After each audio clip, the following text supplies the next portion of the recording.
Hello, this is Richard C. Wilson, the Family Office Club. Today we have Kathy with us. Welcome, Kathy. Nice to be here, Richard.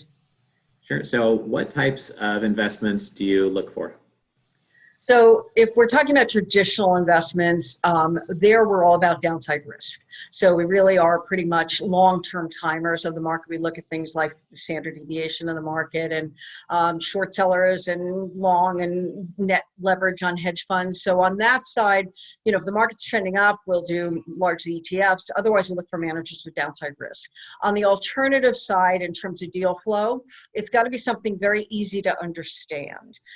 It's got to be something that makes a lot of sense. I have a very strong marketing brain, and so I just tend to look for trends. So I happen to be a vegan, so that's an example. Anything in the food space along the vegan, there's a 600% increase in the last 3 years of Americans who've decided that they're now calling themselves plant-based. So that's just an example. That's one trend that I absolutely love. Real estate we see a lot of, and real estate really varies quite a bit. I mean, I would not touch commercial real estate right now if you paid me, given what's happened with COVID-19. I don't do anything that harms animals because I am vegan, and I'm careful about products, so right now resale is another huge category. Resale is going to be 39 billion by 2025. So we have a vintage startup that's attractive. So really for me, it's got to fit in ethically for me. And then it's also got to make sense in terms of the market, on where the market's going, where the market's growing. Right, makes sense.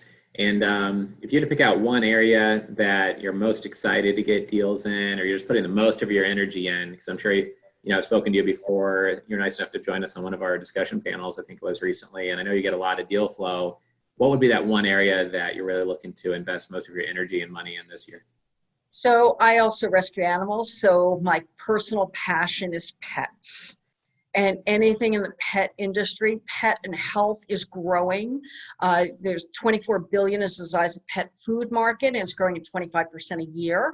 Smucker's is now 49% dog food, believe it or not, the old jam company.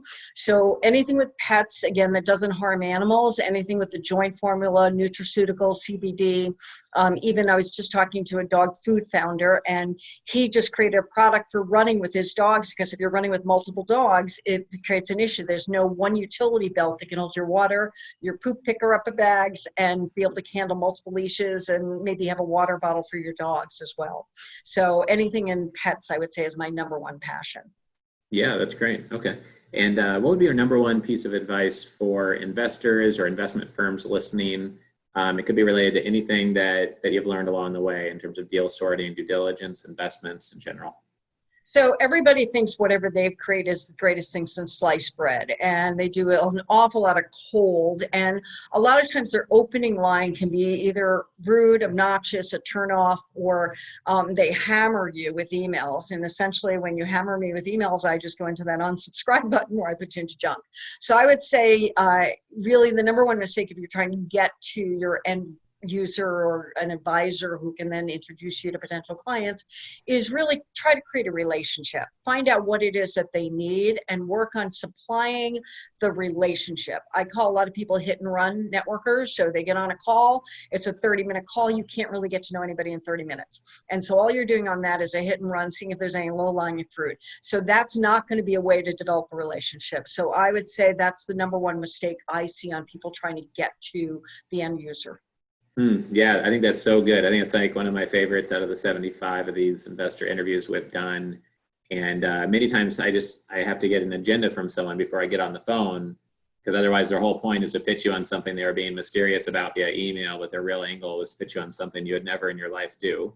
And they're not focused on value add first, or getting to know you, or they would know that that's not something you do perhaps. And then like Damon John said on Shark Tank, that everyone's got amazing projections. Everyone, he projects he's going to look like the guy Thor from the Marvel movie next year. No projections are ever bad. So opening a line with "we're going to do all these amazing things" with exclamation marks, it just comes off as obnoxious and unrealistic and amateur hour like. So I love that answer. I can definitely relate to that, and I hope people get value by listening to that. Great. Well, if anyone would like to share deal flow with Kathy, maybe co-invest with her or do something business-wise with Kathy, we're happy to connect you. That's one of the benefits of being a member of the Family Office Club. I believe she's been on one of our discussion panels recently, and I hope will be again later on this summer, because we do weekly virtual investor discussion panels each week too. So thanks for your time here today, Kathy, and looking forward to connecting with you further. Sounds great. Thanks, Richard. Appreciate it. Yeah, you too. Take care.